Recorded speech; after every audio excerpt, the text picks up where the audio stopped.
વિષય ગણો છો ભૂપતભાઈ? ગણવા જ પડે ને સાહેબ. યસ, ખૂબ સરસ. જણાવો શું તકલીફ સાથે ક્લાસની અંદર આવ્યા હતા પહેલા? મારે ડાયાબિટીસ હતું અને વજન થોડોક વધારે હતો. કેટલું ડાયાબિટીસ આવતું હતું? ડાયાબિટીસ આવતું 250, પોણી 300, 250, હવા 300 એમ આવતું સાહેબ. અને મારે તમે ઇન્સ્યુલન્સ શરૂ હતા. યસ, જણાવો. 36, 37 હવારમાં લેવાનું અને સાંજે 27, 27 ભરવાનું ઇન્જેક્શન આખું. અને અત્યારે મારે સાંજે સવારમાં 22 અને સાંજે 12. પછી 3 જાતની ટેબ્લેટ લેતો.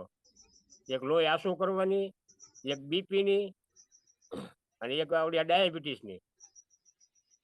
અત્યારે લોહી આસુ કરવાની ટીકડી બંધ થઈ ગઈ. એક બીપીની એક આ 2 ટીકડી અત્યારે શરૂ છે ને આ ઇન્સ્યુલિન છે.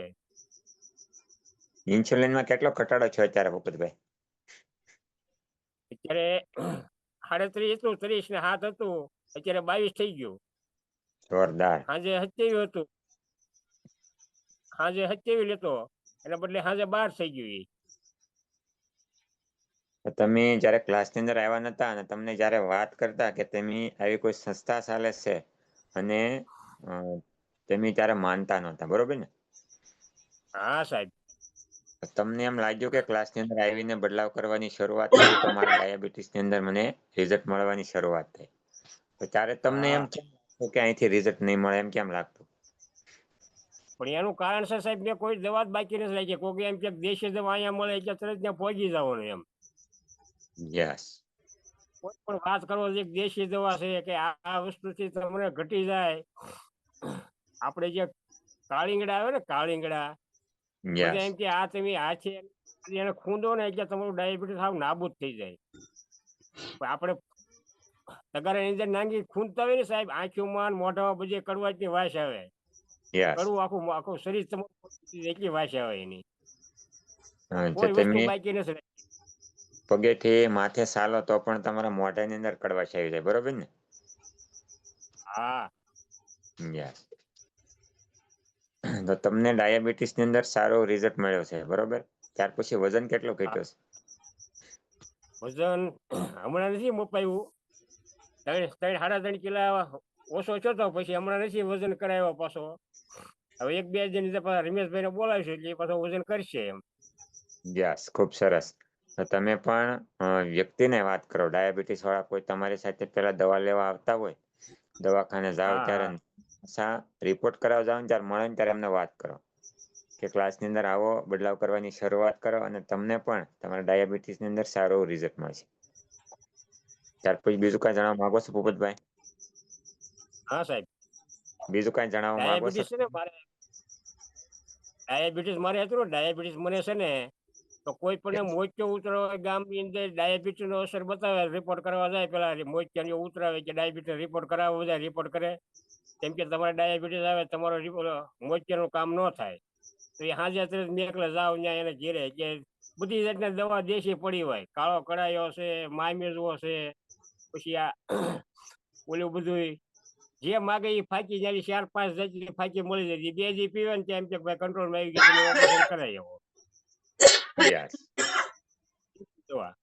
એ કંટ્રોલ થઈ શકે પણ નાબૂદ ન થાય. પણ ક્લાસની અંદર આવીને આપણે જીવનશૈલીમાં બદલાવ કરવાથી અહીંથી સારો એવો હા. રિઝલ્ટ મળે. ખૂબ સરસ ભૂપત દાદા. ભૂપતભાઈ, તમારી સાથે વાત કરીને કેમને મજા આવી કે તમે પણ વાત કરી કે ડાયાબિટીસની તકલીફ છે ને એ શરીરની અંદર આવે પણ એને વાર લાગે. વાત કરું બેન તમારી સાથે, ત્યાર પછી આપણે રેખાબેન સાથે વાત કરવી છે. રેખાબેન સોહાણ, મારો અવાજ આવે છે બેન? હા. જણાવો બેન, કેટલા દિવસથી ક્લાસની અંદર બેસો છો અને શું તકલીફ સાથે આવ્યા હતા બેન? 10 દિવસ થઈ ગયા. 10 દિવસ થયા. નાસ્તો લેવાની શરૂઆત કરી એમના કે ક્લાસની અંદર બેસો છો એમના?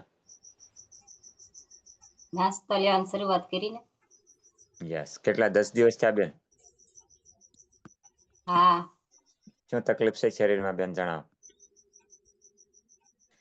ગોઠણના દુખાવા અને પેટનો દુખાવો.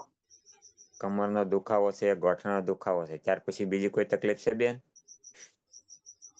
ના ના બીજી કાંઈ નથી. વજન વધારે છે એવું કઈ નથી ને નાસ્તો બેન? લીધો? ના ના પેલા તો 3 દિવસ તો ખાલી ક્લાસમાં જ બેઠી હતી. યસ, 3 દિવસ ક્લાસમાં પછી બેઠા. નાસ્તાની શરૂઆત કરી. તમને એમ લાગ્યું કે મને અહીંથી ગોઠણના દુખાવા, કમરના દુખાવા સારા થાય છે, એટલે તમે નાસ્તો લેવાની શરૂઆત કરી, બરાબર ને બેન? કેટલા સમયથી આવી ગોઠણના, કમરના દુખાવાની તકલીફ હતી બેન? વરસ દી થયું. ત્યાર પછી તમારો વજન કેટલો છે બેન? 70 ને 5. ઓકે, તો તમે 10 દિવસ નાસ્તો લેવાની શરૂઆત કરી છે, તો કેવું લાગે છે તમને? બહુ સારું લાગે. તો તમને દુખાવો એમ જે લાગે તો ઈ ખોલી ગયો. દુખાવામાં રાહત થઈ છે? હા ત્યાર પછી બીજું શું સારું લાગે છે? શરીર આખું હા હળવું લાગે. યસ, ખૂબ સરસ કે તમે 10 દિવસની અંદર તમને અહીંથી રિઝલ્ટ મળવાની શરૂઆત થઈ છે, અને શરીર આખું હળવું લાગે છે, અને હા તમે પણ અહીંથી કન્ટિન્યુ તમારા કોચ જે કાંઈ અહીંથી બદલાવ કરે કહેશે તમે બદલાવ કરજો. કમરના હા ગોઠણના દુખાવા છે તો તમને જે કાંઈ ખાવા પીવાની સલાહ આપે છે એ પ્રમાણે તમે બદલાવ કરજો, જેનાથી ખૂબ સારું એવું તમને અહીંથી રિઝલ્ટ મળશે. રિઝલ્ટ મળવાની શરૂઆત થઈ ગઈ છે, તો તમે પણ જે કાંઈ બદલાવ કહેશે એ બદલાવ કરજો, જેનાથી તમને એમ લાગશે કે હવે મને શરીરની અંદર જે પહેલા વર્ષોથી તકલીફ હતી એમાં અત્યારે સારું લાગે છે. ત્યાર પછી બીજું કાંઈ જણાવવા માંગો છો બેન? ના ઓકે, થેન્ક યુ રેખાબેન, વાત કરીને આનંદ થયો કે તમે પણ ક્લાસની અંદર આવીને